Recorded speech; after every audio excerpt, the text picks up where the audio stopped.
بسم اللہ الرحمن الرحیم۔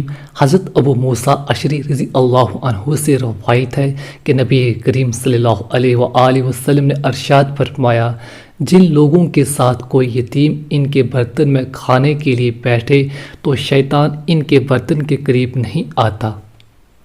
حضرت ابو ہریرہ رضی اللہ عنہ سے روایت ہے کہ ایک شخص نے رسول اللہ صلی اللہ علیہ وآلہ وسلم سے اپنی سخت دلی کی شکایت کی۔ آپ صلی اللہ علیہ وآلہ وسلم نے ارشاد فرمایا، یتیم کے سر پر ہاتھ پھیرا کرو اور مسکین کو کھانا کھلایا کرو۔